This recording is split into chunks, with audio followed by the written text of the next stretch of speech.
Electric potential का lecture number 6। देखो lecture number 5 में हमने पोटेंशियल डिफरेंस पढ़ा था और उसके ऊपर क्वेश्चंस भी किए थे। आज हम इलेक्ट्रिक पोटेंशियल डिफरेंस के ऊपर और क्वेश्चन कर रहे हैं। ठीक है, स्टार्ट करते हैं। मैंने एक क्वेश्चन लिख रखा है, 4 equal charges Q are brought from infinity to the 4 corner A B C D of a square of side A। देखो क्वेश्चन में जो डिमांड है वो क्या है कि एक स्क्वायर है ऐसे, इसके 4 कॉर्नर हैं, ये A B C और D। इसकी साइड A कंसीडर कर लेते हैं, गिवन है वैसे, कंसीडर करने साइड A है। चार्ज ये 4 equal charges Q brought from infinity to the 4 corner. तो पहले ये चार्जेस कहां पर प्लेस्ड हैं? इनफाइनाइट पे 4 चार्ज प्लेस्ड हैं, Q Q Q और Q। इनफाइनाइट पर ये 4 चार्ज प्लेस्ड हैं। अब इनको एक एक करके हम पहले स्मॉल q को लाके A पे रखेंगे। तो कह रहा है compute the work done required to bringing first charge. इस इन्फिनिटी से इस फर्स्ट चार्ज को A पॉइंट तक लाने में कितना वर्डन करना पड़ेगा। फिर कह रहा है सेकंड चार्ज को इन्फिनिटी से सेकंड चार्ज को B पॉइंट तक लाने में कितना वर्डन करना पड़ेगा। फिर थर्ड चार्ज Q को इन्फिनिटी से C पॉइंट तक लाने में कितना वर्डन करना पड़ेगा। फिर फोर्थ चार्ज Q को इन्फिनिटी से D पॉइंट तक लाने में कितना वर्डन करना पड़ेगा। ये है क्वेश्चन। ठीक है, समझ में आया? तो स्टार्ट करते हैं कि फर्स्ट चार्ज को, ये तो मूविंग चार्ज है सारे, इसमें से फर्स्ट चार्ज को A पॉइंट तक लाने में कितना वर्डन करना पड़ेगा। तो आंसर है 0। फर्स्ट चार्ज को इन्फिनिटी से A पॉइंट तक लाने में कोई वर्डन नहीं करना पड़ेगा। अगर आप इसको समझना चाहते हैं तो देखो, मैंने पोटेंशियल डिफरेंस का जो लेक्चर नंबर 5 पढ़ाया है, वहां पे मैंने जब स्टार्ट किया है तब मैंने आपको बताया कि ये जो पॉइंट होने चाहिए जिन पर हम पोटेंशियल डिफरेंस निकालते हैं, ये किसी इलेक्ट्रिक फील्ड में होने चाहिए। या तो यहां कोई एक्सटर्नल इलेक्ट्रिक फील्ड हो या फिर कोई सोर्स चार्ज हो जो फिक्स है, जो इलेक्ट्रिक फील्ड प्रोड्यूस कर रहा हो। तो देखो यहां पहले से इनिशियली कोई चार्ज नहीं है, दैट मीन्स यहां कोई इलेक्ट्रिक फील्ड नहीं है। और क्वेश्चन में भी कहा नहीं कि कोई एक्सटर्नल इलेक्ट्रिक फील्ड है। और जब इलेक्ट्रिक फील्ड नहीं है तो इन सभी पॉइंट का इनिशियली पोटेंशियल कितना है? 0 है। तो हम पहले चार्ज को, इस फर्स्ट चार्ज को यहां से इन्फिनिटी से A तक लाने में जो वर्डन पूछ रहा है, तो हम लिखेंगे first part, work done in bringing burden in bringing plus के फर्स्ट चार्ज प्लस के Q from infinity to A। तो वर्डन का इन्फिनिटी टू A तक का फॉर्मूला मालूम है, इज इक्वल टू, यहां पे कौन सा चार्ज आता है? Moving charge. तो मूविंग चार्ज कौन है? Q, ये वाला Q चार्ज। इसी को तो मूव करके इन्फिनिटी से A तक लेके आ रहे हैं, तो Q चार्ज। फाइनल पॉइंट कौन सा है? A या इन्फिनिटी? तो इन्फिनिटी से A ला रहे हैं तो A फाइनल पॉइंट, तो फाइनल पॉइंट का potential minus infinite initial point का पोटेंशियल। इनफाइनाइट पर पोटेंशियल कितना मानते हैं? 0। तो इनफाइनाइट पर पोटेंशियल 0 हो गया, तो ये 0 हो गया। तो देखो ये आ गया इतना। बट यहां पे VA की जो वैल्यू होगी वो कितनी होगी? 0, बिकॉज इनिशियली यहां कोई चार्ज प्रेजेंट नहीं है जो इलेक्ट्रिक फील्ड प्रोड्यूस करे। कोई सोर्स चार्ज नहीं है, फिक्स चार्ज नहीं है, ये तो मूविंग चार्ज है।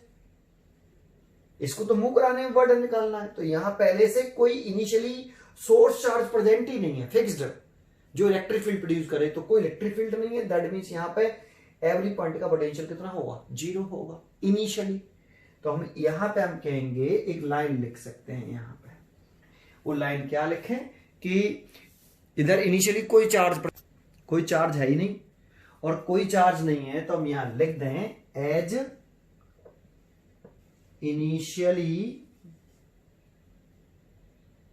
देयर, यही लिखते हैं, there is no charge, no source charge लिखो, no source charge, that is electric field intensity is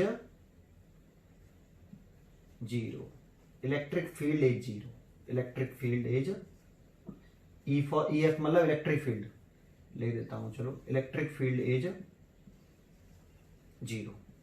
अगर यहां कोई इनिशियली कोई इलेक्ट्रिक फील्ड नहीं है तो ए पॉइंट का पोटेंशियल कितना होगा, 0। दैट इज ए पॉइंट का पोटेंशियल 0। ये कैमरे में आ रहा है कि नहीं आ रहा है? तो वर्डन कितना हो जाएगा, Q इंटू ये 0, तो दैट मीन 0। तो फर्स्ट अमाउंट ऑफ चार्ज को यहां से यहां तक लाने में कोई वर्डन नहीं करना पड़ेगा। ये पॉइंट मैंने इलेक्ट्रिक पोटेंशियल के लेक्चर नंबर 5 में जब मैं फॉर्मूला ड्राइव किया, ये उसके जस्ट बाद ही बताया, ये समझाया है कि क्यों, और यहाँ पे मैं बताने की कोशिश कर रहा हूं। ठीक है, तो फर्स्ट अमाउंट ऑफ चार्ज को लाने में कोई वर्डन नहीं करना पड़ेगा। ये कंसेप्ट वेरी मोस्ट इंपॉर्टेंट है। जब आप electric potential energy of a charges का भी डेरिवेशन करोगे, कंसेप्ट आएगा यहां वहां पर भी यही। ठीक है, ये ध्यान रखना, वेरी मोस्ट इंपॉर्टेंट पॉइंट है ये। इधर कोई क्या नहीं है, सोर्स चार्ज नहीं है, फिक्स्ड पॉइंट चार्जेस नहीं है पहले से इनिशियली, तो कोई इलेक्ट्रिक फील्ड नहीं है, तो इन पॉइंटों का पोटेंशियल कितना, 0। क्योंकि इलेक्ट्रिक फील्ड को ही रिप्रेजेंट करने के 3 मेथड है, electric field intensity, electric potential और graphical method electric field lines. जब इलेक्ट्रिक फील्ड ही नहीं है, कोई चार्ज नहीं तो इलेक्ट्रिक फील्ड नहीं, इलेक्ट्रिक फील्ड नहीं तो पोटेंशियल नहीं, इलेक्ट्रिक फील्ड इंटेंसिटी नहीं, इलेक्ट्रिक फील्ड लिखना, सॉरी यहां पे इलेक्ट्रिक फील्ड इज 0। ठीक है, इतनी बात समझ में आया? तो इसीलिए पोटेंशियल 0 और 0 तो पहले चार्ज को लाने में वर्डन 0। ठीक है, बहुत ही पावरफुल पॉइंट है, इसीलिए बार बार रिपीट कर दिया। ये फर्स्ट चार्ज को लाने में यहां से फर्स्ट चार्ज ले आए, यहां पे रख दिया, इसे रखने में कोई वर्डन नहीं करना पड़ा। ये तो फर्स्ट क्वेश्चन का आंसर हो गया। इसका सेकंड पार्ट कर लेते हैं। सेकंड पार्ट में क्या कह रहा है कि सेकंड चार्ज Q को इन्फिनिटी से B पॉइंट तक लाने में कितना वर्डन करना पड़ेगा, इनफाइनाइट से B पॉइंट तक सेकंड चार्ज को लाने में कितना वर्डन करना पड़ेगा। तो देखो सेकंड पार्ट लिख लेते हैं कि वर्क डन इन ब्रिंगिंग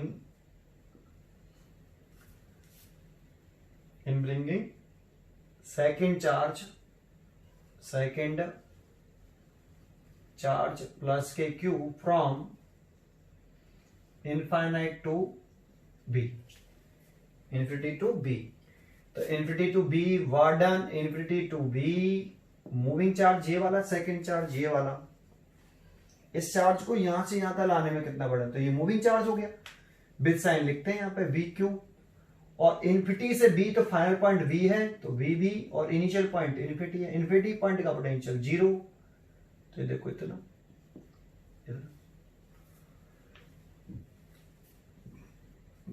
इसे हम इक्वेशन 1 मान लेते हैं।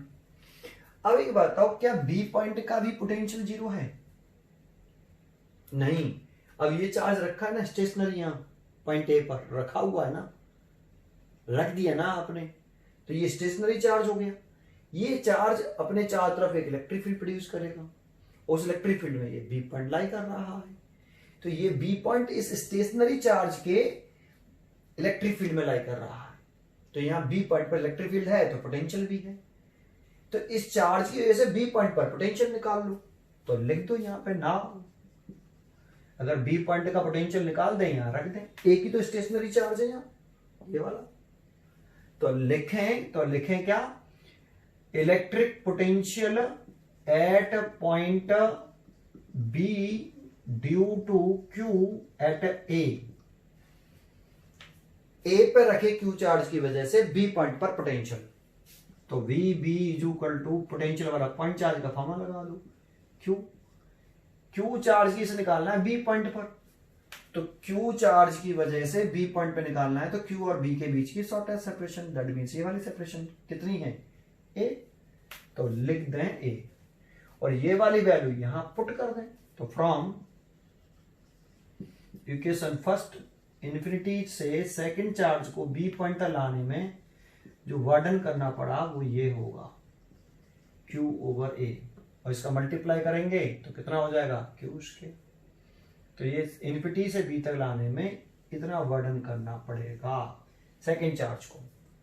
तो देखो इतना वर्डन करना पड़ेगा, तो सेकेंड चार्ज को लाने में वर्डन आ गया। तब ये सेकेंड चार्ज कहां पर पहुंच गया, कॉर्नर बी पर, ये आ गया, है ना। अब कह रहे हैं थर्ड चार्ज को लाने में कितना वर्डन करना पड़ेगा, सिमिलरली निकाल सकते हो आप थर्ड चार्ज पे लाने में। अब इस वाले चार्ज को सी पॉइंट तक लाने में वर्डन पूछ रहा है, तो थर्ड पार्ट कह रहा है कि work done in bringing third charge plus के क्यू फ्रॉम इन्फिनिटी टू सी।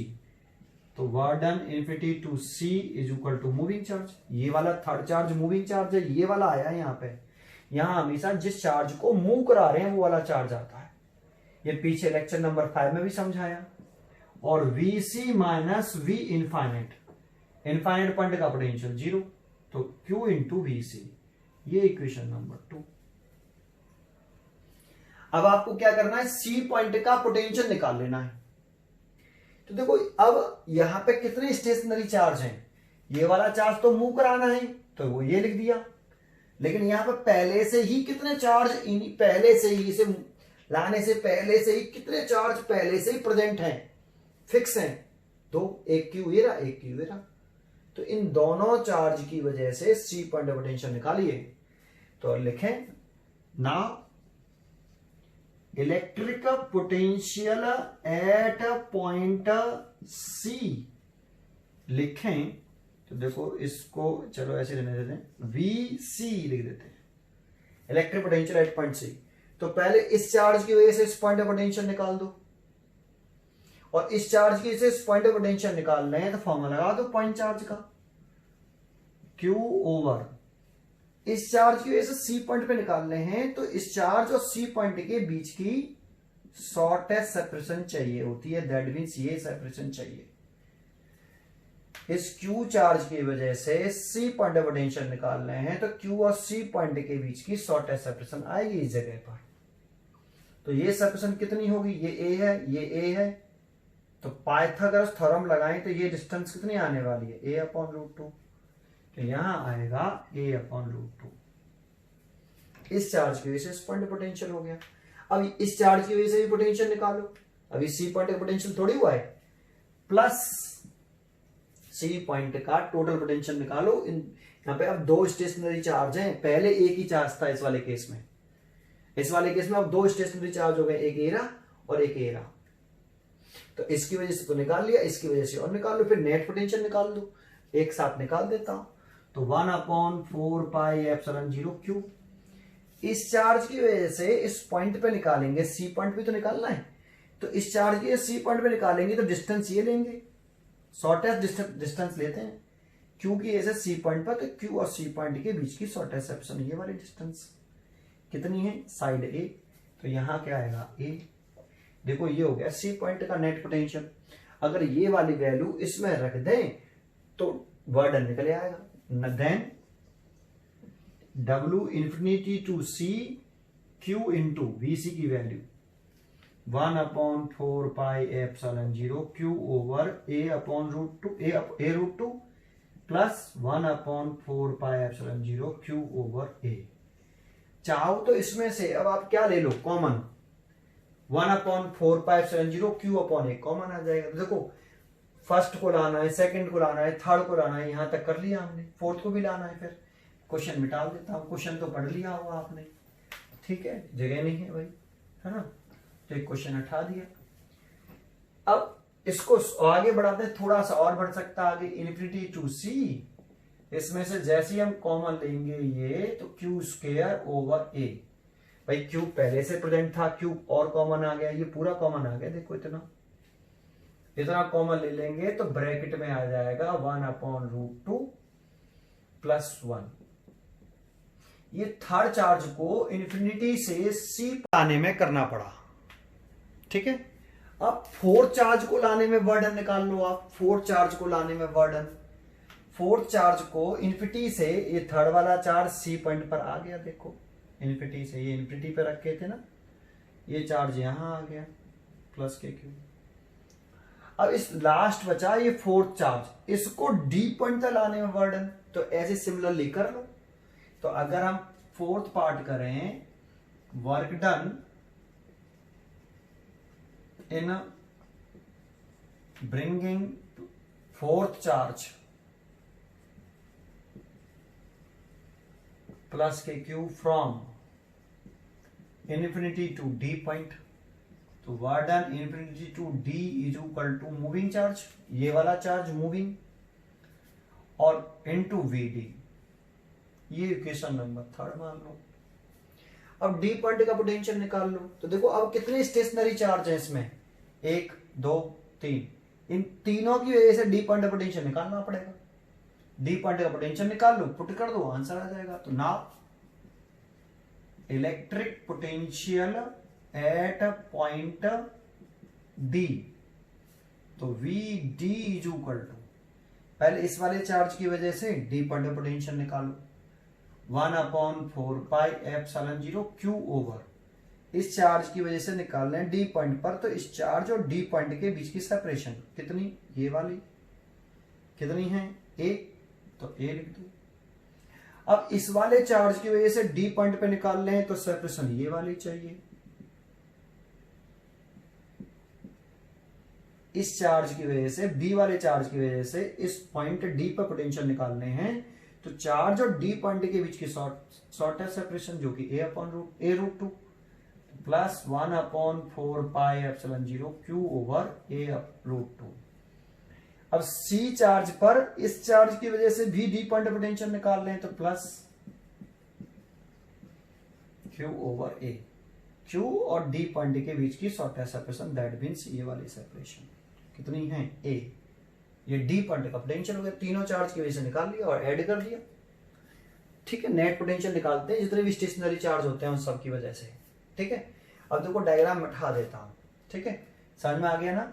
अब क्या करा है, वर्डन पूछ रहा था तो ए वाली वैल्यू इसमें पुट कर दो। तो फ्रॉम इक्वेशन 3, तो W infinity to D, 4 charge को लाने में कितना वर्डन, Q इनटू ये, देखो ये और ये ऐड हो जाएंगे, और ये ऐड हुए तो यहां हम लिख सकते थे 2Q ओवर A।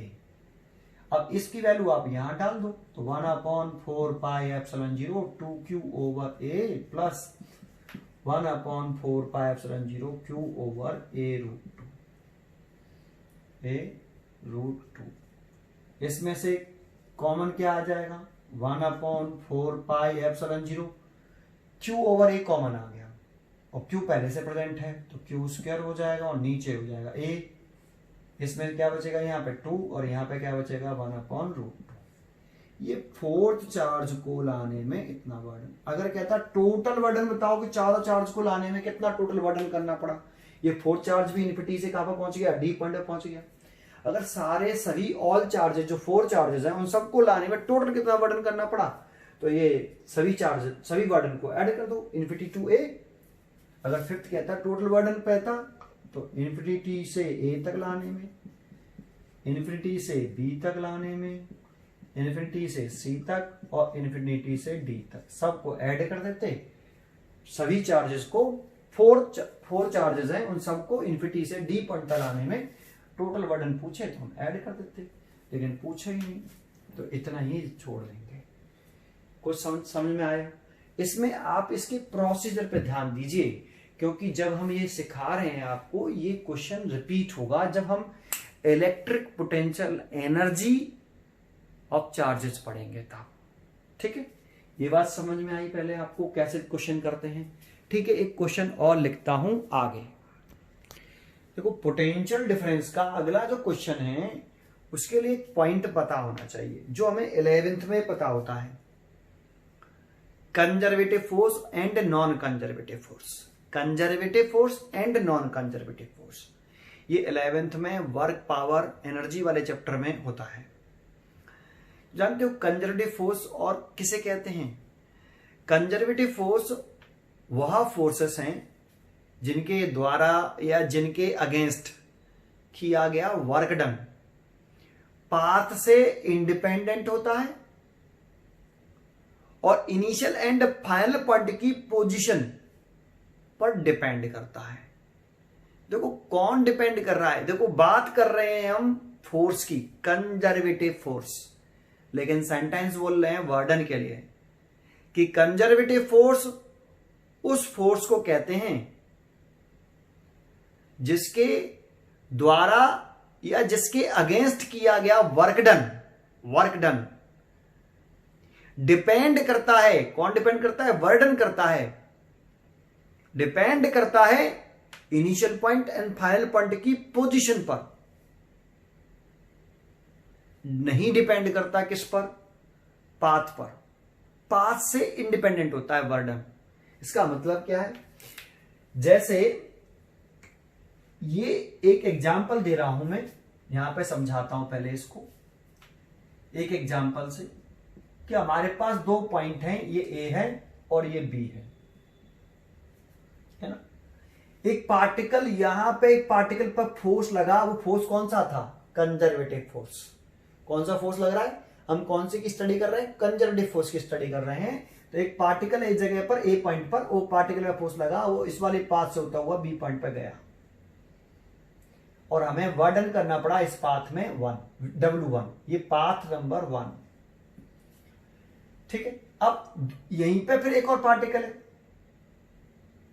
और उस पार्टिकल पे फिर कंजर्वेटिव फोर्स लगा और वो इस वाले पाथ से होता हुआ ऐसे चला गया, ये पाथ नंबर 2। एक और पार्टिकल है, इसमें वर्डन करना पड़ा W2।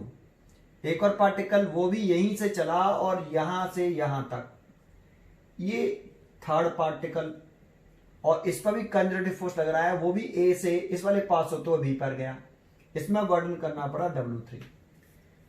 तो बताओ कौन से पाथ में ज्यादा वर्डन करना पड़ा?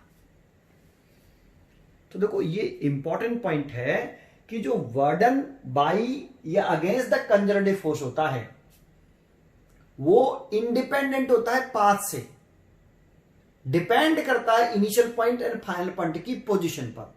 तो इस पाथ का इनिशियल पॉइंट और फाइनल पॉइंट, इस पाथ का इनिशियल पॉइंट ए और फाइनल पॉइंट बी, इस वाले पाथ का भी initial point A, final point B, इस वाले पाथ का भी initial point A, final point B.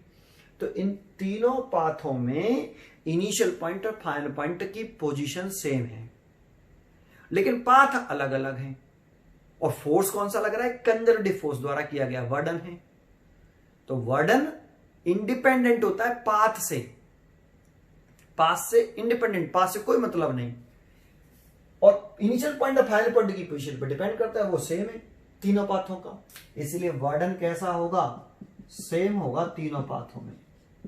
ये ठीक है, बस एक प्रॉपर्टी, ये इसकी कैरेक्टरिस्टिक प्रॉपर्टी है कंजर्वेटिव फोर्स की। ये डेफिनेशन भी यही है कंजर्वेटिव फोर्स की, इसे प्रूव भी कर सकते हैं।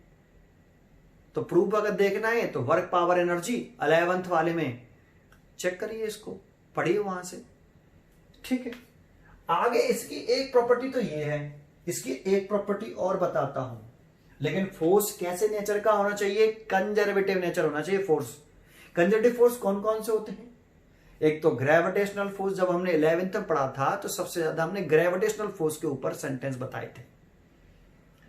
अब एक है इलेक्ट्रोस्टैटिक फोर्स, दो चार्ज पार्टिकल के बीच लगने वाला force, electrostatic force, Coulomb's force भी कह सकते हैं।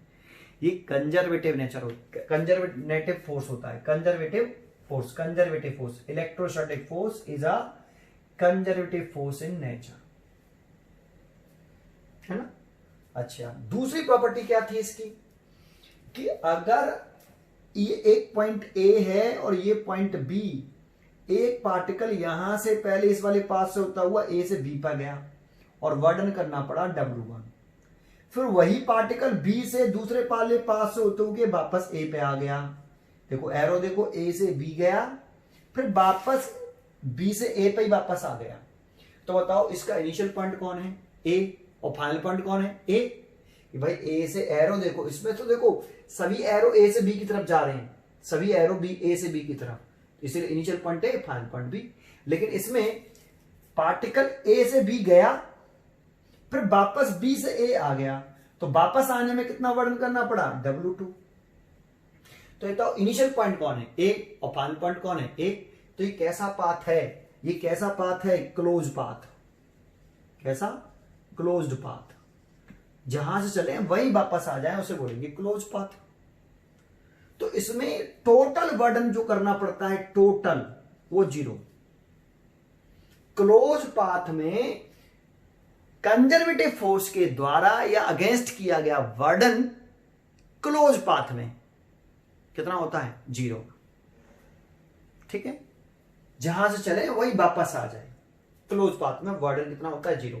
देखो यहां से यहां तक जाने में W1, यहां से यहां तक आने में W2, तो टोटल बर्डन है ये। तो ये टोटल बर्डन हो गया। दैट मीन्स W की वैल्यू आप लिखना चाहो तो ऐसे भी लिख सकते हो, W1 plus W2 is equal to 0। यहां से यहां तक आने में बर्डन W1, यहां से यहां तक आने में W2, तो total burden W1 plus W2 ये कितना? 0। लेकिन ये सब ये दो प्रॉपर्टियां हैं, ये तभी तक सही हैं जब तक फोर्स कंजर्वेटिव है। अगर नॉन कंजर्वेटिव फोर्स होता है वो पाथ पर डिपेंड करता है, वो पाथ पर भी डिपेंड करता है। समझ में आया? इनिशियल पॉइंट और फाइनल पॉइंट की पोजीशन पर डिपेंड नहीं करता। नॉन कंजर्वेटिव फोर्स द्वारा किया गया बर्डन, नॉन कंजर्वेटिव फोर्स द्वारा किया गया बर्डन पाथ से पर डिपेंड करता है, इनिशियल पॉइंट फाइनल पॉइंट की पोजीशन पर डिपेंड नहीं करता, पाथ पर डिपेंड करता है। लेकिन हम यहां नॉन कंजर्वेटिव फोर्स को नहीं पढ़ रहे, हम केवल कंजर्वेटिव फोर्स को पढ़ रहे हैं, क्योंकि इलेक्ट्रोस्टैटिक फोर्स जो है वो कंजर्वेटिव फोर्स है ना। तो देखो यहां मैंने ये लैंग्वेज लिखी है थोड़ी सी, electrostatic force is conservative force in nature, so work done in moving a charge around a close path. इस पर ध्यान दीजिए, close path under the action of electrostatic force, इस पर भी ध्यान दो, क्योंकि इलेक्ट्रोस्टैटिक फोर्स कैसा फोर्स है? कंजर्वेटिव फोर्स है। ठीक है, सो वर्क डन क्या निकाल रहा है? वर्क डन निकाल रहा है। Work done in moving a charge around a close path under the action of electrostatic force कितना? 0। ये वाली प्रॉपर्टी बता रहा है। Also work done in moving charge against the electrostatic force। Electrostatic force कौन सा फोर्स है? कंजर्वेटिव फोर्स है। फिर यहां पर भी वर्डन पूछ रहा है, इंडिपेंडेंट द पाथ, पाथ से कैसा है? इंडिपेंडेंट है। इंडिपेंडेंट किससे? पाथ से। किस पर डिपेंड कर रहा है? Depends only initial and final position. ये पॉइंटों पर थोड़ा सा नोट करो, उसी के हिसाब से मैंने पॉइंट बता दिए। यही डेफिनेशन है कंजर्वेटिव फोर्स की, और ये प्रॉपर्टियां बन जाती हैं ऐसे। ठीक है, अब इस प्रॉपर्टियों का हम यूज कैसे करते हैं, न्यूमेरिकल कैसे आता है, उस पर ध्यान देते हैं। ठीक है, एक क्वेश्चन लिखता हूं मैं, फिर इस प्रॉपर्टी को उस क्वेश्चन के जरिए समझाता हूं, इन प्रॉपर्टियों को क्वेश्चन के जरिए समझाता हूं। एक क्वेश्चन लिखा इसी टॉपिक के ऊपर, एक यूनिफॉर्म इलेक्ट्रिक फील्ड है E exist between the two charge plate. देखो ये दो चार्ज प्लेट बना ली मैंने, एक प्लेट ये रही और ये प्लेट, ये फिगर गिवन होगा वैसे, ये प्लेट है और इसके पे पॉजिटिव चार्ज है, इस प्लेट पर नेगेटिव चार्ज है, ये तो यहां रखा है। ठीक है, इसको यहां बना लेता हूं। और एक in between the plate electric field कैसा है? यूनिफॉर्म। इलेक्ट्रिक फील्ड की direction positive charge to negative charge होती है। फिर कह रहा है what would be the work done in moving a charge q, तो यहां पर मूविंग चार्ज क्यू है, along a close path A B C D A, A B C D A, ये क्वेश्चन मार्क है। ए इस क्यू चार्ज को ए से B, B से सी, सी से डी, डी से ए तक लाने में कितना वर्डन करना पड़ेगा? तो देखो क्लोज पाथ हो गया ना, और देखो ये चार्ज इलेक्ट्रिक फील्ड में मूव कर रहा है, तो इस पे इलेक्ट्रोस्टैटिक फोर्स लगेगा। जब कोई चार्ज इलेक्ट्रिक फील्ड में, एक्सटर्नल इलेक्ट्रिक फील्ड में रखा होता है तो उस पर फोर्स लगता है। कौन सा? Electrostatic force. और इलेक्ट्रोस्टैटिक फोर्स कैसा फोर्स है? कंजर्वेटिव फोर्स है। और कंजर्वेटिव फोर्स द्वारा किया गया वर्डन क्लोज पाथ में कितना होता है? 0 होता है। तो एक थ्योरेटिकल आंसर लिखना चाहो तो आप ये लिख सकते हो यहां से लेके यहां तक कि electrostatic force is conservative force in nature, so work done in moving a charge around a closed path A, B, C, D under the action of electrostatic force is 0। बस ये आंसर हुआ है। यहां से यहां तक थ्योरेटिकल आंसर देना चाहें तो आप ये आंसर लिख सकते हैं। देखो इस लाइन को लिख दीजिए, यहां से लेके यहीं तक लिखना बस केवल क्लोज पाथ में। क्लोज पाथ के आगे ब्रैकेट में लिख देना ABCDA, same to same question उतार दो ऐसे कैसे, आंसर हो गया। लेकिन अगर हम इसका मैथमेटिकली आंसर जानना चाहते हैं कि सर 1 and 0 कैसे हो गया क्लोज पाथ में, तो इसके 3 तरीके हैं लिखने के। एक तो थ्योरेटिकल ऐसे, और 2 मैथमेटिकल तरीके हैं। दूसरा मैथमेटिकल, दूसरा सेकंड तरीका बता रहा हूं, उस पर ध्यान देना, सोल्यूशन कर रहे हैं। एक बताओ, हमें वर्डन निकालना है क्यू चार्ज को पूरे क्लोज पाथ में मूव कराने में। दैट मीन्स WABCDA ये पूछ रहा है हमसे, है ना। अब ये कैसे निकालें, तो WABCDA, तो देखो इस चार्ज को मूव कैसे करा रहा है, पहले A से B ले गया होगा, फिर इस क्यू चार्ज को B से C लेके आए होंगे, फिर C से D लाए होंगे, फिर D से A लाए होंगे। तो इसे 4 पार्ट में डिवाइड ना कर लें, कैसे, पहले इस वर्डन निकाल लें हम चार्ज पार्टिकल को मूव कराने में, क्यू को मूव कराने में, A से B तक मूव कराने में, A से B तक मूव कराने में वर्डन निकाल लें, फिर B से C तक मूव कराने में वर्डन निकाल लें, प्लस फिर C से D तक, और फिर D से A तक मूव कराने में वर्डन निकाल लें। सबको ऐड कर लें, टोटल वर्डन निकल जाए। तो WABCDA निकालने के लिए A से B तक मूव कराने में कितना वर्डन, तो फॉर्मूला पढ़ा है ना, चार्ज को मूव कराते हैं तो कितना वर्डन करना पड़ता है, तो मूविंग चार्ज तो Q है, तो मूविंग चार्ज Q। A से B तक WA to B करना है तो मूविंग चार्ज तो Q, यहां पर मूविंग चार्ज आता है, विद साइन आता है, तो प्लस का Q चार्ज है। A से B, तो B फाइनल पॉइंट है, तो फाइनल पॉइंट का पोटेंशियल माइनस इनिशियल पॉइंट का पोटेंशियल। अब ये मत सोचना कि यहाँ पे A का पोटेंशियल 0 होगा, B पॉइंट का पोटेंशियल 0 होगा, कोई स्टेशनरी चार्ज नहीं है भाई, इलेक्ट्रिक फील्ड है, एक्सटर्नल इलेक्ट्रिक फील्ड में रखा है। समझ में आ रहा है आपको, ये एक्सटर्नल इलेक्ट्रिक फील्ड में रखा है, इलेक्ट्रिक फील्ड होना चाहिए, तो इलेक्ट्रिक फील्ड है तो है, चाहे वो पॉइंट चार्ज क्रिएट करे या पहले से कोई एक्सटर्नल इलेक्ट्रिक फील्ड हो वहां पे। तो A का पोटेंशियल भी होगा, B का भी होगा, C का भी होगा। जानते ना इलेक्ट्रिक फील्ड की डायरेक्शन में चलने पर पोटेंशियल घटता है, इलेक्ट्रिक फील्ड की direction high potential to low potential होती है, तो A का पोटेंशियल ज्यादा, B का पोटेंशियल कम है। समझ में आ रहा है, तो पोटेंशियल होगा। तो लिख दे A से B तक का फॉर्मूला VB माइनस VA, ये वाला फॉर्मूला लगा दिया। ऐसे B से C तक का लिख लें, प्लस B से C तक का तो मूविंग चार्ज तो Q ही है, B से C फाइनल है, तो VC minus VB, plus C से D तक का लिख दें, तो मूविंग चार्ज तो Q है, C से D कर रहे हैं, D फाइनल है और C इनिशियल है, ऐसे ये वाला लिख दें, मूविंग चार्ज तो Q है, फाइनल A है, तो VA माइनस इनिशियल VD है। सब में से कॉमन क्या है जरा चेक करो, तो WABCDA, तो यहाँ पे Q तो कॉमन आ गया, क्या लिख सकते हैं, VB minus VA plus VC minus VB plus VD minus VC plus VA minus VD। ये देखो BB प्लस का है, BB माइनस का है, VA माइनस का है, VA प्लस का है, VC प्लस का है, VC माइनस का है, BD प्लस का है, BD माइनस का है, तो Q इंटू 0, तो वर्डन कितना 0। एक तरीका, ये दूसरा तरीका हो गया। एक मेथड और है मेरे पास, W बराबर FS cos थीटा का यूज करके। एक वर्डन, हम जो नॉर्मल वर्डन का फॉर्मूला जानते थे, वर्डन बराबर FS cos थीटा। इसमें थीटा का नाम याद है ना आपको, यहाँ पे 2 पॉइंट होंगे, 2 कंसेप्ट होंगे। यहाँ पे एक पॉइंट मैं बताता हूं, W बराबर FS cos थीटा, ये वाला फॉर्मूला यूज करके।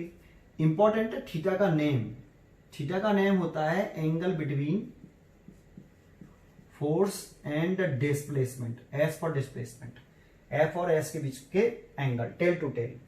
एक कंसेप्ट तो ये है। दूसरा कंसेप्ट जो है, जो आपको इलेक्ट्रिक फील्ड में पढ़ा था, अगर कोई इलेक्ट्रिक फील्ड है, यूनिफॉर्म इलेक्ट्रिक फील्ड है, जैसे ये यूनिफॉर्म इलेक्ट्रिक फील्ड, तो between the plate electric field कैसा है, यूनिफॉर्म है। तो अगर ये यूनिफॉर्म इलेक्ट्रिक फील्ड है और उसमें एक चार्ज रखा है प्लस के क्यू, तो इस पर फोर्स इलेक्ट्रिक फील्ड की डायरेक्शन में लगता है। अगर चार्ज पार्टिकल पॉजिटिव है तो फोर्स लगता है इलेक्ट्रिक फील्ड की डायरेक्शन में ऑलवेज। अगर चार्ज पार्टिकल पॉजिटिव होगा तो फोर्स की जो डायरेक्शन रहेगी वो इलेक्ट्रिक फील्ड की डायरेक्शन में रहेगी। अगर नेगेटिव चार्ज पार्टिकल होता तो इस पर फोर्स लगता है इलेक्ट्रिक फील्ड के अपोजिट डायरेक्शन में। कितना लगता क्यू ई, साइन पुट नहीं करेंगे, force is a vector quantity. ये हमने इलेक्ट्रिक फील्ड में पढ़ाया है, बहुत ही पावरफुल पॉइंट होता है। ठीक है, ये 2 पॉइंट यूज होंगे और आप सेकंड मेथड से, एक मेथड से और वर्डन निकाल सकते हो, इसका जीरो आंसर निकाल सकते हो। कैसे, वो भी देखते हैं। थर्ड मेथड देखते हैं, तीसरा मेथड लिखने का है ना, एक थ्योरेटिकल, एक ये हो गया, वर्डन तो जीरो ही आया।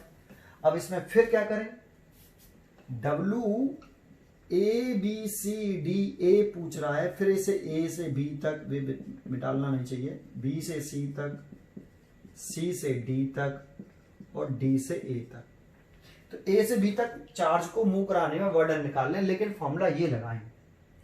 तो यहां पे ये चार्ज है, इस पर फोर्स जो लगेगा प्लस टू चार्ज पार्टिकल पर, इलेक्ट्रिक फील्ड की डायरेक्शन ये है, तो प्लस टू चार्ज पार्टिकल पर फोर्स भी ऐसे लगेगा, ऐसे, है ना, हमेशा है, कभी कभी हमेशा, क्योंकि पॉजिटिव चार्ज पार्टिकल पर ऑलवेज जो फोर्स लगता है वो इलेक्ट्रिक फील्ड की डायरेक्शन में लगता है। तो इलेक्ट्रिक फील्ड की डायरेक्शन तो ये रही, positive charge to negative charge होती है, तो फोर्स भी इलेक्ट्रिक फील्ड की डायरेक्शन में लगेगा, ऐसे लगेगा। ये लगा के दिखाया, ये फोर्स की डायरेक्शन हो गई।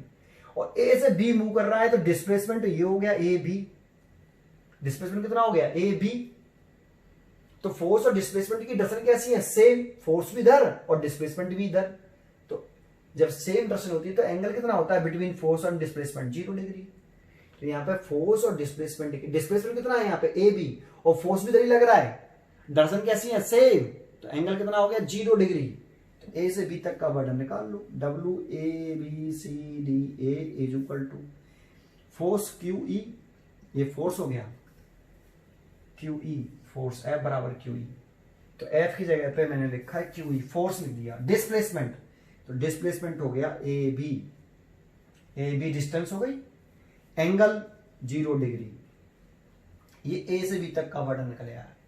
ऐसे अब ये चार्ज पार्टिकल यहां से यहां मूव करेगा ऐसे, तो डिस्प्लेसमेंट हो गया बीसी, मूव ऐसे कर रहा है तो ये डिस्प्लेसमेंट की डायरेक्शन हो गई ये वाली। लेकिन फोर्स इस पे, ये पॉजिटिव चार्ज पार्टिकल है ना, इस पर फोर्स ऐसे ही लगेगा, इलेक्ट्रोस्टैटिक फोर्स तो ऐसे लगेगा। इलेक्ट्रोस्टैटिक फोर्स की डायरेक्शन ऑलवेज, चाहे वो कैसे भी मूव करे या ना करे, plus Q charge particle force की डायरेक्शन इलेक्ट्रिक फील्ड की डायरेक्शन में ही रहती है ऑलवेज।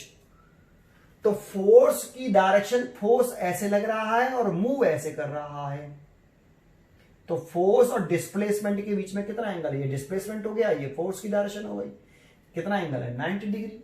तो बी से सी तक लिखें तो फोर्स तो कितना लगेगा क्यू ई, क्योंकि इलेक्ट्रिक फील्ड यूनिफॉर्म है, सब जगह पर सेम है, तो इलेक्ट्रिक फील्ड तो सब जगह पर सेम है, चार्ज क्यू ई है, उसी को मूव करा रहे हैं, तो फोर्स तो क्यू ई लगेगा। डिस्प्लेसमेंट हो गया बी सी और एंगल हो गया 90 डिग्री, कॉस 90 डिग्री, प्लस ये बी से सी तक का वर्डन निकले आया, ये वाला सी से डी तक का वर्डन निकाले, तो मूव ऐसे कर रहा है चार्ज पार्टिकल, अब यहां आ चुका है, तो डिस्प्लेसमेंट की डायरेक्शन तो ये होगा, ये रही ऐसे सी से डी की तरफ, और फोर्स लगेगा इलेक्ट्रिक फील्ड की डायरेक्शन, मतलब ऐसे। तो फोर्स और डिस्प्लेसमेंट के बीच में कितना एंगल है 180 डिग्री। फोर्स तो लगेगा क्यू ई, डिस्प्लेसमेंट हो गया सी डी और एंगल हो गया 180 डिग्री, प्लस अब डी से ए मूव कर रहा है, तो ये तो डिस्प्लेसमेंट की डायरेक्शन हो गई, ये रही। लेकिन जब इस जगह पर चार्ज पहुंच जाएगा तो इसमें फोर्स इलेक्ट्रिक फील्ड की डायरेक्शन में लगेगा, ऐसे लगेगा, दैट मींस ये, और फोर्स और डिस्प्लेसमेंट के बीच में कितना एंगल 90 डिग्री। तो फोर्स तो q E, displacement D A और एंगल 90 डिग्री। ठीक है, तो अब सॉल्व कर लो। तो देखो cos 0 की वैल्यू तो 1 होती है, तो q E into A B, plus इसकी वैल्यू cos 90 की वैल्यू कितनी होती है 0, cos 90 0, तो ये पूरा 0 हो जाएगा, तो ये 0 हो गया, प्लस 180 की वैल्यू होती है -1, तो ये हो जाएगा माइनस, आ जाएगा आगे, minus q E into C D, cos 180 की वैल्यू -1, तो ये माइनस हो गया, और cos 90 की वैल्यू 0, तो ये वाला वर्डन कितना हो गया 0।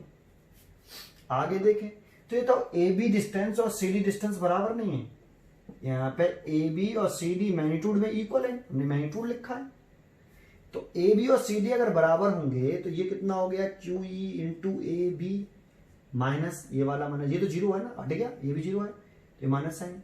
Q E into C D की वैल्यू मैग्नीट्यूड में ए बी के बराबर, लंबाई बराबर है ना, तो देखो ये दोनों वर्डन कैंसिल हो गए। कितना आया वर्डन? जीरो। टोटल वर्डन क्लोज पाथ में जीरो आया, क्योंकि इलेक्ट्रोस्टैटिक फोर्स कंजर्वेटिव फोर्स होता है और उसके द्वारा क्लोज पाथ में किया गया वर्डन ऑलवेज जीरो ही आता है। ठीक है, ठीक है, एक समझ में आया, एक ये वाला क्वेश्चन समझ में आया, क्लोज पाथ वाला, जीरो वाला। अब एक क्वेश्चन ऐसा लिखते हैं जिसमें पाथ वाला कंसेप्ट हो। ठीक है, दूसरा क्वेश्चन लिखते हैं। तो अब जो क्वेश्चन लिखा है ये कंजर्वेटिव फोर्स जो है उसके द्वारा किया गया वर्डन पाथ से इंडिपेंडेंट होता है, उस टॉपिक के ऊपर क्वेश्चन। एक चार्ज है, पहले डायग्राम बनाएंगे। एक charge 8 millicoulomb is located at a origin. ठीक है, calculate the work done in taking a small charge इतना फ्रॉम पॉइंट पी। तो देखो ये जेड एक्सेस पर लाई कर रहा है पॉइंट पी, और ये एक्स एक्सेस पर, तो जेड और एक्स बना देते हैं हम। क्या बना देते हैं? जेड और एक्स। तो देखो मैं यहां बना लेता हूं डायग्राम ऐसे, ये एक्स एक्सेस है और ये वाली प्लस के जेड एक्सेस है। ठीक है, एक पॉइंट है P 0 0 3 सेंटीमीटर, x बराबर 0 है, y बराबर 0 है, z बराबर 3 सेंटीमीटर है। तो देखो ये पॉइंट मैंने बना लिया, ये रहा, ये पॉइंट P है और इसके कोऑर्डिनेट हैं 0 0 और 3 सेंटीमीटर। इसका मतलब है ये ऑरिजिन है, ऑरिजिन पर पहले कितना चार्ज रखा है वो रख देते हैं। तो O पे ऑरिजिन पे 8 मिलीकूलम चार्ज प्लेस्ड है, तो 8 मिलीकूलम चार्ज यहाँ पे रखा है, इसे कैपिटल Q मान लेते हैं। ठीक है, a charge at 8 millicoulomb is located at the origin, तो ये रख दिया। Calculate the work done in taking a small charge इतने फ्रॉम पॉइंट P, तो P पॉइंट के कोऑर्डिनेट रखे तो पॉइंट बना दिया। यहाँ पे कितना चार्ज प्लेस्ड है, ये वाला रखा नहीं है, यहाँ पर पॉइंट P से मूव कराना है, पॉइंट P से Q की तरफ। Q कितना है भाई? 0, x बराबर 0, y बराबर 4 सेंटीमीटर, तो ये y एक्सेस होनी चाहिए, जैसे हम y एक्सेस मान लेते हैं। x बराबर 0 है, y बराबर 4 सेंटीमीटर है, तो 4 3 ये है, तो 4 लगभग अप्रोक्सीमेटली ये पॉइंट है Q, तो इसे हटा देते हैं, 8 मिलीकूलम ही रख लेते हैं, चार्ज है ये। ठीक, ये पॉइंट है, चार्ज नहीं है। इस पॉइंट के कोऑर्डिनेट रखे हैं 0 4 सेंटीमीटर और 0, दैट मीन्स यहां से देखो ये सेपरेशन तो 3 सेंटीमीटर रखी है, ये वाली यहां से O से P तक, और O से Q तक ये 4 सेंटीमीटर दे रखी है डिस्टेंस, है ना। वाया पॉइंट R, इसका क्या मतलब है? 0 x बराबर 0, y बराबर 6 और z बराबर 9। तो देखो वो पॉइंट हमने यहां मान लिया, ये R पॉइंट है और इसके कोऑर्डिनेट ये वाले हैं। ठीक है, वाया का मतलब क्या हुआ? तो देखो एक चार्ज को मूव कराना है हमें, taking a charge small charge इतने, तो इस चार्ज को मूव कराना है, पहले P से R पे ले जाना है, फिर R से Q लाना है, ऐसे। किस चार्ज को मूव कराना है? -2 इंटू 10 की पावर -9 कूलम चार्ज को। The work done in taking a small charge, ये रहा, from point P to Q, P से Q तक मूव कराना है, P से Q तक, वाया पॉइंट R, मतलब पहले P से R ले जाओ, फिर R से वापस Q लाओ। कितना वर्डन करना पड़ेगा ये पूछ रहा है, इस चार्ज को P से R और फिर R से Q तक लाने में कितना वर्डन करना पड़ेगा। ठीक है, तो देखो हमें वर्डन कहां से कहां तक ले जाना, मूव करना है, PRQ वर्डन निकालना है, हमें वर्डन निकालना है WPRQ, PRQ। ठीक है, नहीं तो P से चलना है और Q तक जाना है, तो इनिशियल पॉइंट कौन है? P, और फाइनल पॉइंट कौन है? Q। तो देखो अगर हम यहां पे इस चार्ज को -2 इंटू 10 की पावर -9 कूलम चार्ज को, ये वाला दूसरा पाथ दिख रहा है ऐसे, ये सेकंड पाथ हो गया। फर्स्ट पाथ तो कौन सा हो गया? फर्स्ट पाथ हो गया ये वाला पूरा, ये फर्स्ट पाथ हो गया पूरा ऐसे, और एक पाथ हो गया ये, इन दोनों पाथों का ये सेकंड पाथ हो गया। इन दोनों पाथों का इनिशियल पॉइंट कौन है? P, और फाइनल पॉइंट कौन है? Q। तो वर्डन पाथ से कैसा होता है? इंडिपेंडेंट होता है। Work done in a moving charge against electrostatic force is independent the path chosen and depends only on the initial and final position. इसमें आप ये लाइन लिख दो पहले, तो आप ये लाइन यहां से ये लिख दो भाई, ये हटा दो, पहले आप यहां से सॉल्यूशन शुरू करो, ये सॉल्यूशन वी नो दैट करके नहीं, वी नो दैट, ये सॉल्यूशन स्टार्ट हुआ, ये लिख दिया पहले आपने कि वर्डन जो है moving charge against the electrostatic force is independent the path, path से इंडिपेंडेंट है, डिपेंड करता है only on initial and final position. तो ये बताओ इस वाले पाथ 1 का और पाथ 2 का इनिशियल पॉइंट और फाइनल पॉइंट सेम नहीं है।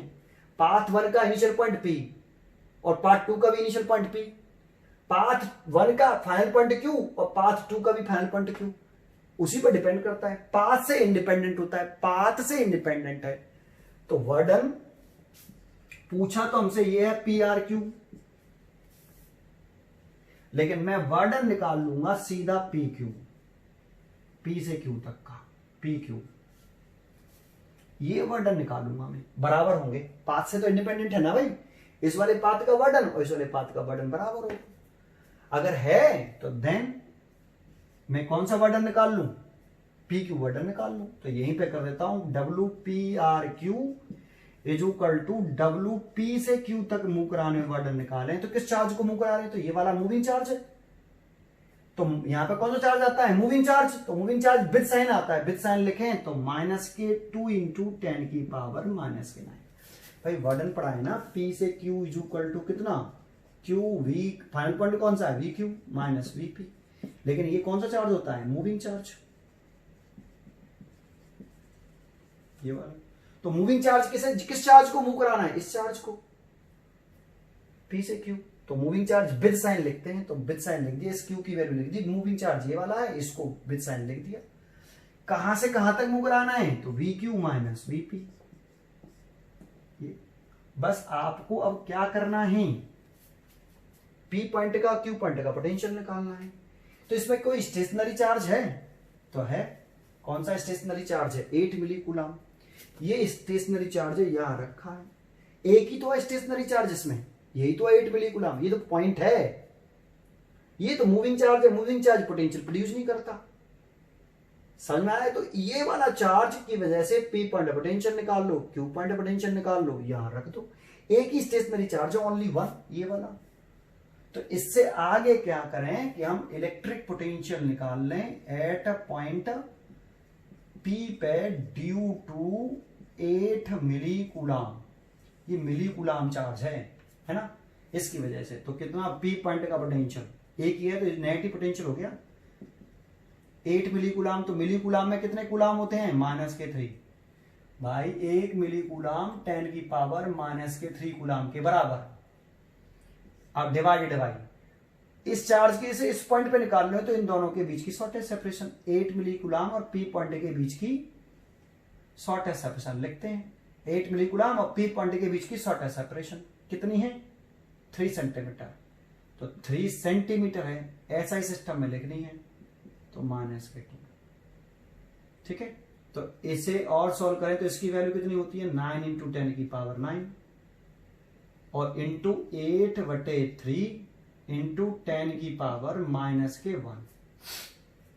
ये ऊपर जाएगा, +2 हो जाएगा, +2 -1 बचे, 3 से 1 काट दिया, 3 बार 24 हो गया और 10 की पावर 8, इतने वोल्ट हो गया भाई P पॉइंट का पोटेंशियल।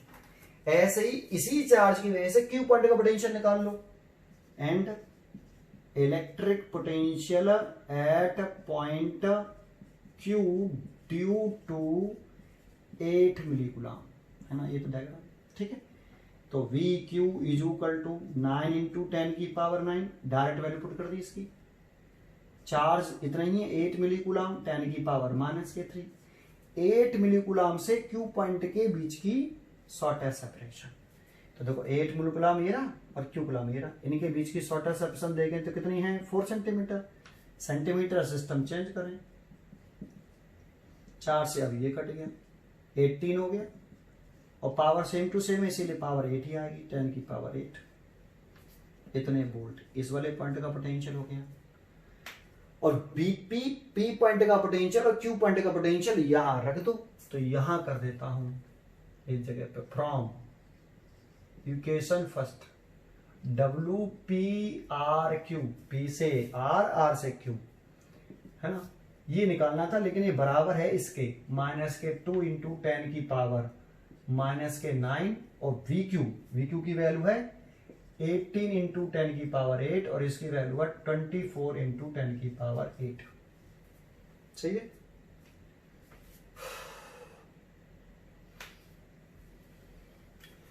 चौबीस में से 18 गए तो 6 बचे और माइनस के बचे तो माइनस माइनस प्लस हो गया तो 12 हो गया, और 10 की पावर 8 कॉमन ले लेंगे तो 10 की पावर माइनस के 9 और प्लस के 8, तो 12 इंटू 10 की power minus 1 that means 1.2 joule. इतना वर्डन करना पड़ा। तो इसमें कंसेप्ट क्या था, समझ में आया? हमें वर्डन तो ये वाला पूछ रहा था, इस वाले पाथ से इस वाले पाथ तक लाने में वर्डन, लेकिन मैंने निकाला इस वाले पाथ का वर्डन और दोनों पाथों का वर्डन मैंने इक्वल कर दिया, क्योंकि वर्डन पाथ से डिपेंड नहीं करता। पाथ भले ही अलग अलग हैं, लेकिन इनिशियल पॉइंट और फाइनल पॉइंट दोनों पाथों के सेम होनी चाहिए, जो कि हैं। तो ये दोनों वर्डन इक्वल होंगे। तो पी से क्यू तक का सीधा वर्डन निकाल दूं, पी से क्यू तक का। समझ में आया? यही कंसेप्ट है इसका। बाकी का जो कंसेप्ट इसमें यूज हो रहा है वो मैं पहले भी बता चुका हूं आपको। ठीक है, एक लास्ट क्वेश्चन और लिखते हैं। देखो एक क्वेश्चन और लिखा, ये 2001 में या 2 में ये आईआईटी में आया था। ठीक है ना, बहुत ही अच्छा क्वेश्चन, और ये आपकी बुक में टिपिकल प्रॉब्लम में दे रखा है। ये आपकी बुक में प्रदीप फंडामेंटल बुक है, उसमें टिपिकल प्रॉब्लम में ये क्वेश्चन दे रखा है। मेरे नोट्स पर भी दे रखा है, इधर ध्यान देते हैं भाई इस क्वेश्चन पर। सॉल्यूशन पहले डायग्राम बनाना पड़ेगा इसका, फिगर गिवन नहीं है हमें। एक पॉइंट चार्ज है प्लस के q, moves from point P to S along the path P Q R S. P से एस मूव कर रहा है, लेकिन कौन से पाथ को फॉलो कर रहा है? P Q R S path को। In a uniform electric field X E along positive X axis. सबसे पहले ये बनाओ, एक यूनिफॉर्म इलेक्ट्रिक फील्ड बनाते हैं अलोंग एक्स एक्सेस करते हुए। तो एक यूनिफॉर्म इलेक्ट्रिक फील्ड बना देते हैं भाई। ठीक, ये देखो हमने एक यूनिफॉर्म इलेक्ट्रिक फील्ड बना दिया ये, और इसकी डायरेक्शन रखी है हमने पॉजिटिव एक्स एक्सेस में, और ये हमने बना लिया पॉजिटिव वाई एक्सेस, है ना, ये बना दिया ओरिजिन। ठीक है, तो हमने देखो यहां तक पहले, सबसे पहले मैंने यहां पे ये कंप्लीट किया है कि uniform electric field E along positive direction of x axis. तो यूनिफॉर्म इलेक्ट्रिक फील्ड बनाया है, सबकी डायरेक्शन सेम है ऐसे, और मैग्नीट्यूड इक्वल है। यूनिफॉर्म इलेक्ट्रिक फील्ड सब जगह पे इलेक्ट्रिक फील्ड सेम है। ठीक है, फिर कह रहा है कि इसमें वर्डन कैलकुलेट करना है इन दिस प्रोसेस। पी से चार्ज, क्यू चार्ज को पी से एस तक मूव कराने में इस वाले पाथ से वर्डन निकालना है। व्हेन कोऑर्डिनेट दे रखे हैं पी के, तो पी के कोऑर्डिनेट देखो ये रहा, पहला वाला पी पॉइंट है, तो पी पॉइंट का कोऑर्डिनेट ये है, एक्स बराबर ए, वाई बराबर बी और जेड बराबर 0। देखो यहां पे, यहां से ये ऑरिजिन है, यहां से ए डिस्टेंस चल रही है, यहां से यहां तक की डिस्टेंस कितनी है नोट करो, ए, और फिर ये चल रही है हम बी साहब, यहां पे थोड़ा सा ऐसे कम कर लेते हैं, ये ए हो गया, ये ए और ये बी, एक्स बराबर ए, वाई बराबर बी, तो ये पॉइंट हो गया हमारा पी पॉइंट। इस पी पॉइंट के कोऑर्डिनेट हैं ए, बी और 0। ठीक है, अच्छा क्यू पॉइंट पर गए तो क्यू पॉइंट के कोऑर्डिनेट ये रखे हैं 2a, 0 0, एक्स बराबर 2a, वाई बराबर 0। तो देखो एक्स बराबर ए, ये रहा ऑरिजिन से, ये ऑरिजिन है, तो एक्स बराबर ए डबल करना है, तो 2a ये रहा, यहां पे 2a, और वाई बराबर 0 है, जेड बराबर भी 0 है, तो यही हो गया पॉइंट क्यू। ऐसे कोऑर्डिनेट है 2a, 0 0, मतलब यहां से यहां तक की डिस्टेंस 2a। फिर आर पॉइंट, एक्स बराबर ए, पॉजिटिव एक्स बराबर तो पॉजिटिव ए ही है, तो ये ऑरिजिन है, एक्स बराबर ए, लेकिन y बराबर माइनस के b है, तो ये नेगेटिव वाई एक्सिस आ गई इधर की तरफ, y एक्सिस। y बराबर माइनस के b है, तो देखो x बराबर a और y बराबर माइनस के b, a। जितना ऊपर ऑरिजिन से, ये ऑरिजिन है, ऑरिजिन से जितना ऊपर गया उतना नीचे आ जाए, ज्यादा तो नहीं हो गए। ठीक है, ये वाला पॉइंट हो गया आपका r, जिसकी कोऑर्डिनेट है a, -b, 0। और एस के कोऑर्डिनेट दे रखे हैं 0 0, दैट मींस ओरिजिन पे ही आ गए वापस। ये रहा एस, इसके कोऑर्डिनेट है 0 0 और 0। तो चार्ज कहां से चल रहा है, यहां से शुरू करो। आप एक पॉइंट चार्ज है Q, moves from point P, तो ये रहा पॉइंट P, यहां से एक Q चार्ज है, ये रहा, कर रहा है P to S, लेकिन कौन से पाथ के अलाउ कर रहा है, PQRS पाथ। दैट मींस पहले P से Q पे जाता है, Q पॉइंट है, ये चार्ज है, पहले P से Q पे जाता है, फिर Q से R पे जाता है, और फिर R से S पे जाता है, ऐसे मूव कर रहा है PQRS इस वाले पाथ से होते हुए, है ना। ठीक है, और कह रहा है कि calculate the work done in this process, charge को मूव कराने में P to S वाले पाथ से कितना वर्क डन करना पड़ेगा। देखो अभी अभी हमने पढ़ा कि जो वर्क डन है, यहाँ पे कौन सा फोर्स लगेगा, चार्ज इलेक्ट्रिक फील्ड में है तो इलेक्ट्रोस्टैटिक फोर्स लगेगा, है ना। तो इलेक्ट्रोस्टैटिक फोर्स लगेगा, तो इसमें देखो वर्क डन में निकालूंगा W बराबर Fs cos थीटा से। इससे क्यों नहीं निकालना समझो, P से Q is equal to moving charge VQ minus VP, क्योंकि हम P पॉइंट का और Q पॉइंट का इनके पोटेंशियल हम नहीं निकाल सकते, क्योंकि यहाँ पे कोई स्टेशनरी चार्ज गिवन नहीं है, लेकिन इलेक्ट्रिक फील्ड प्रेजेंट है। इलेक्ट्रिक फील्ड में होना चाहिए, यहाँ ये इलेक्ट्रिक फील्ड जिस चार्ज ने प्रोड्यूस किया है ना, वो चार्ज यहाँ साइलेंट कर दिया है। सोर्स चार्ज, भाई इलेक्ट्रिक फील्ड किसी चार्ज का ही होता है, तो ये इलेक्ट्रिक फील्ड है तो है ना, यहाँ पे इलेक्ट्रिक फील्ड है तो इनके पोटेंशियल भी होंगे, जीरो नहीं होंगे किसी के भी, लेकिन कितने होंगे ये नहीं मालूम, इसीलिए हम इस फॉर्मूले का यूज ना करके इसका करेंगे। अब इसमें थीटा का कंसेप्ट होता है, एफ और एस के बीच में एंगल लेते हैं, एक अभी मैंने क्वेश्चन पॉइंट बताया था, और दूसरा पॉइंट है कि अगर एक चार्ज है यूनिफॉर्म इलेक्ट्रिक फील्ड में रखा है, ऐसे ये यूनिफॉर्म इलेक्ट्रिक फील्ड है, पॉजिटिव चार्ज है तो इस पर फोर्स इलेक्ट्रिक फील्ड की डायरेक्शन में लगता है ऑलवेज, प्लस क्यू चार्ज होगा तो इस पर फोर्स इलेक्ट्रिक फील्ड की डायरेक्शन में लगेगा ऑलवेज, और नेगेटिव चार्ज होता तो फोर्स इलेक्ट्रिक फील्ड के अपोजिट डायरेक्शन में लगता। ठीक है, यही कंसेप्ट है, खत्म हो जाता है। तो अब इसमें क्या करें कि वर्डन निकालना शुरू कर दें, और वर्डन पाथ से कैसा होता है, इंडिपेंडेंट। तो देखो पाथ से वर्डन इंडिपेंडेंट होता है, तो मैं इस वाले पाथ का वर्डन पूछ रहा है हमसे, WPQRS पूछ रहा है, लेकिन मैं निकालूंगा WPTS। इसमें T कहां है सर, तो मैं बना रहा हूं एक पॉइंट, यहां पे बना लिया मैंने, देखो T पॉइंट, तो मैं P से T लाऊंगा पहले इस चार्ज को, फिर T से S ले जाऊंगा ऐसे। तो एक पाथ तो हमारा ये वाला हो गया, इस पाथ का इनिशियल पॉइंट P है और फाइनल पॉइंट S है, और एक पाथ हमारा ये वाला हो गया, इसका भी इनिशियल पॉइंट P है और फाइनल पॉइंट S है, दोनों पाथों के initial point final point same है कि नहीं। और वर्डन पाथ से कैसा होता है, इंडिपेंडेंट कंजर्वेटिव फोर्स है, इलेक्ट्रोस्टैटिक फोर्स लग रहा है, तो ये दोनों वर्डन इक्वल होंगे, क्योंकि दोनों PQRS पाथ का और PTS पाथ का इनिशियल पॉइंट और final point same, path different, तो वर्डन पाथ से इंडिपेंडेंट, इसलिए दोनों वर्डन इक्वल होंगे। तो मैं PTS वाला वर्डन निकाल लूं, PTS ये कैसे निकालूं, तो PTS वाला वर्डन निकालने के लिए पहले P से T तक का वर्डन निकाल लूं, फिर T से S तक का वर्डन निकाल लूं। ठीक है, P से T तक का वर्डन निकालें, तो P से T तक का वर्डन कैसे निकालें, तो देखो इस चार्ज को यहां से यहां तक मूव कर रहे हैं ना, तो डिस्प्लेसमेंट हो गया PT, और PT डिस्टेंस है B तो है, चलो B है, कितनी है छोड़ो, इस चार्ज पार्टिकल में फोर्स कैसा लगेगा, इलेक्ट्रिक फील्ड की डायरेक्शन में ऐसे, कितना लगेगा QE, इलेक्ट्रिक फील्ड यूनिफॉर्म है, तो फोर्स और डिस्प्लेसमेंट की ये किसकी डायरेक्शन है, डिस्प्लेसमेंट की।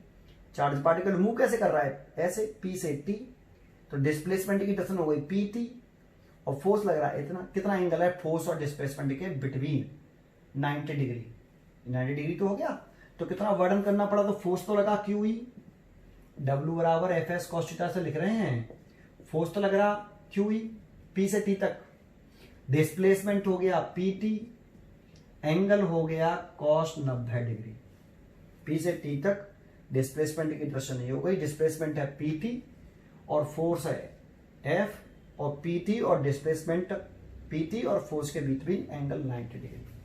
ठीक है, प्लस T से F चलते हैं, टी से चल रहे ऐसे हैं, टी से ऐसे, लेकिन इस चार्ज पार्टिकल जो प्लस की क्यू चार्ज पार्टिकल है, सो फोर्स हमेशा इलेक्ट्रिक फील्ड की दिशा में लगता है, तो ऐसे लगेगा फोर्स, यहां पे आ जाएगा तो फोर्स ऐसे लगेगा, और मूव ऐसे कर रहा है तो फोर्स और डिस्प्लेसमेंट के बीच में कितना एंगल 180 डिग्री। फोर्स तो कितना है QE, डिस्प्लेसमेंट कितना है TS, और एंगल कितना है 180 डिग्री।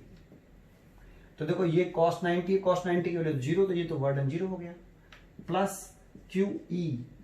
TS डिस्प्लेसमेंट कितना है, T से S तक की डिस्टेंस कितनी है A, भाई AB 0, x बराबर A तो x बराबर A, y बराबर B, तो ये डिस्टेंस कितनी है A, तो ये A है, और cos 180 की वैल्यू कितनी होती है -1, तो वर्डन आ गया माइनस के QEA। देखो ये आंसर हो गया, समझ में आया। एक पॉइंट और इसमें बताना चाहता हूं, लास्ट पॉइंट। देखो आंसर तो खत्म हो गया, क्वेश्चन तो ये खत्म हो गया, आंसर निकल आया, लेकिन इसे एक तरीके से और कर सकते थे, थोड़ा सा कॉन्सेंट्रेट करना बेटा उसको, ठीक है, दोबारा से कर रहा हूं। एक तो यही आंसर हो गया, खत्म हो गया, ठीक है, एक तरीका ये है, दूसरा तरीका बताता हूं, जरा ध्यान सुनना अब अच्छी तरीके से, है ना। ऐसे ये तो डायग्राम था, बच्चे कहते हैं सर सीधा एक काम करो ना, आप ऐसे आप कह रहे हो पाथ से इंडिपेंडेंट है, तो आप सीधे ऐसे आ जाओ ना, ये वाला पाथ लो, P से S तक वर्डन, P से S तक सीधा, एक तो मूव कराना है ऐसे, लेकिन आप ऐसे आ जाओ सीधा P to S, वर्डन पाथ से इंडिपेंडेंट है, आप यही तो कह रहे हो, तो P से S चलो ना सीधा सीधा, P से S चलना है तो P से S तक का वर्डन निकालो ना सीधा सीधा। अब इस वाले पाथ में, इस वाले पाथ PQRS और PS वाले पाथ में भी initial point final point same है और पाथ डिफरेंट है, लेकिन वर्डन पाथ से इंडिपेंडेंट है, तो इक्वल होनी चाहिए, तो सीधे वाला वर्डन निकाल सकते हैं, तो निकाल सकते हैं, थोड़ा सा इसमें कॉन्सेंट्रेट करने की जरूरत है। देखो इसमें फोर्स ऐसे लगेगा, है ना, और डिस्प्लेसमेंट हुआ ये वाला, तो हमें एंगल चाहिए ये वाला पूरा, फोर्स और डिस्प्लेसमेंट के बीच में, तो यहां पे फोर्स तो लिख दें QE, क्योंकि फोर्स तो लगेगा QE, डिस्प्लेसमेंट हो गया PS, और एंगल लिख लेते हैं हम अल्फा, या थीटा लिख देते हैं, चलो, लेकिन थीटा कौन सा वाला है, ये वाला एंगल थीटा। अब ये कैसे निकालें सर, है ना, अब ये एंगल कैसे निकालें, तो अब जरा समझो, देखो ये एंगल अगर निकालना है पूरा, इस पूरे एंगल को चाहिए फोर्स और डिस्प्लेसमेंट के बीच में एंगल, ये वाला जो भी बताया, ये वाला एंगल चाहिए पूरा। इस एंगल को कैसे निकालें जरा समझाता हूं, आप यहां से एक लाइन ड्रॉ कर सकते हो ऐसे, तो ये एंगल तो 90 डिग्री हो गया, और ये एंगल आप अल्फा मान लो, तो पूरा एंगल कितना हो गया बताओ, थीटा की वैल्यू कितनी हो गई, तो थीटा की वैल्यू हो गई 90 प्लस अल्फा। देखो थीटा किसके बिटवीन एंगल है, इस फोर्स और इस डिस्प्लेसमेंट के बीच में एंगल, तो ये 90 डिग्री और ये अल्फा, तो ये पूरा एंगल थीटा ये वाला, है ना, तो 90 प्लस अल्फा ही तो हो गया, ठीक है।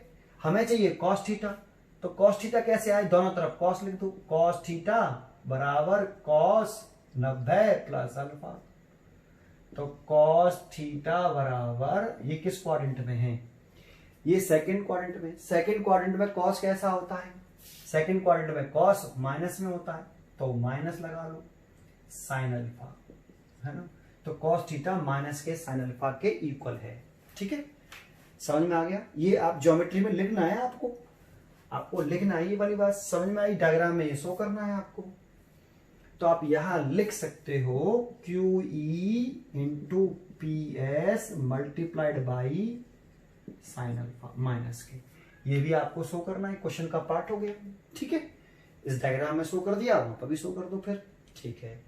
अब आपको साइन अल्फा की वैल्यू निकालनी है, तो देखो साइन अल्फा कैसे निकाल सकते हो, ये ट्राइंगल दिख रहा है आपको, ये वाला, इस ट्राइंगल में ये वाली डिस्टेंस कितनी है बताओ, ये कोऑर्डिनेट है इसका, x बराबर a, y बराबर b, तो ये डिस्टेंस कितनी है, b है, तो ये ट्राइंगल में ये डिस्टेंस निकाल सकते हैं PS, तो PS डिस्टेंस निकालें तो वो रूट के अंदर a square plus b square, Pythagoras theorem से, है ना, तो पीएस की वैल्यू देखो, क्यू ई तो ये है ही है, और पीएस की वैल्यू भी चाहिए थी हमें, निकाल ली हमने।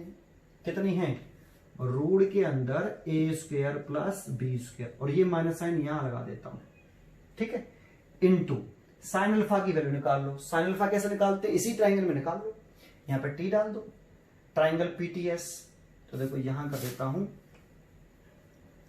ट्राइंगल पीटीएस में साइन अल्फा निकालेंगे तो परपेंडिकुलर बटे हाइपोटेन्यूज होता है, तो परपेंडिकुलर अल्फा के सामने वाला परपेंडिकुलर तो कितना है, ए बटे हाइपोटेन्यूज कितना है, पीएस।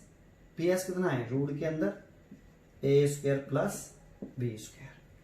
तो इसकी वैल्यू आ गई ए ओवर रूट के अंदर ए स्क्वायर प्लस बी स्क्वायर। तो देखो इससे कट गया, तो वर्डन कितना आया, माइनस के क्यू ई ए आया कि नहीं, इतना ही पहले आ रहा था, ठीक है।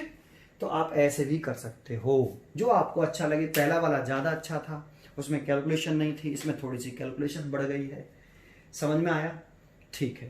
देखो नेक्स्ट टॉपिक जो उसमें है वो है शायद electric potential energy of system of charges, या electric potential energy of charges. ये कल देखते हैं। Thank you.